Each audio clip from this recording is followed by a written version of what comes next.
ഒടുവിൽ ഞാൻ ഇവിടെ എത്തി. ഗൂഗിൾ മാപ്പിൽ സ്വർഗം എന്ന് സെർച്ച് ചെയ്തപ്പോൾ വഴിതെറ്റി ഇവിടെ എത്തിയതാണോ ആവോ? എങ്കിലും നല്ലൊരു വഴിതെറ്റ്. ഹായ് ഗായ്സ്, മറിയു ഇപ്പോൾ ഉള്ളത് കിറ്റ്കാറ്റ് വേൾഡിലാണ്. വീട് കിറ്റ്കാറ്റ്, റോഡ് കിറ്റ്കാറ്റ്, മരം കിറ്റ്കാറ്റ്. ദൈവം സഹായിച്ച് ഇവിടെ ആർക്കും ഷുഗർ ഇല്ലായിരുന്നെങ്കിൽ മതിയായിരുന്നു. ഇവിടുത്തെ റോഡ് പണി കഴിഞ്ഞിട്ടില്ലെന്ന് തോന്നുന്നു. ടാർ ഒഴിക്കുന്നതിന് പകരം ഡാർക്ക് ചോക്ലേറ്റ് ആണല്ലോ ഒഴിച്ചു വെച്ചിരിക്കുന്നത്. ഒന്ന് നടക്കാൻ പോലും പേടിയാ. വെള്ളത്തിന് പകരം മെൽറ്റഡ് ചോക്ലേറ്റ്.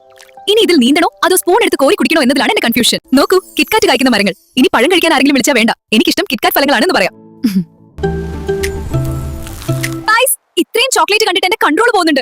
ആരെങ്കിലും ഒന്ന് വന്നെ ബ്രേക്ക് ചെയ്യുമോ പ്ലീസ്? ഇത്രയും വലിയ മല എങ്ങനെ കയറുമെന്ന് അറിയില്ല ഗൈസ്.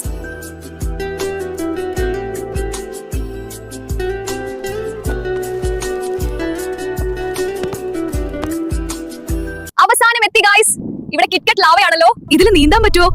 ഒരു സ്കൂപ്പ് ഐസ്ക്രീം ഉണ്ടായിരുന്നെങ്കിൽ ഈ ലാവയിൽ മുക്കി കഴിക്കായിരുന്നു. ഈ ചോക്ലേറ്റ് ലോകത്തെ വിശേഷങ്ങൾ ഇനിയും ബാക്കിയുണ്ട്. എന്റെ ഈ സ്വീറ്റ് യാത്രയിൽ പങ്കാളികളാകാൻ ആഗ്രഹമുണ്ടോ? എങ്കിൽ ഇപ്പോൾ തന്നെ ഫോളോ ബട്ടൺ ഒന്ന് പ്രസ് ചെയ്യൂ. നമുക്ക് ഒരുമിച്ച് ഓരോ ബ്രേക്ക് എടുക്കാം. അടുത്ത സീൻ ഇതിലും മധുരമുള്ളതായിരിക്കും. Stay tuned.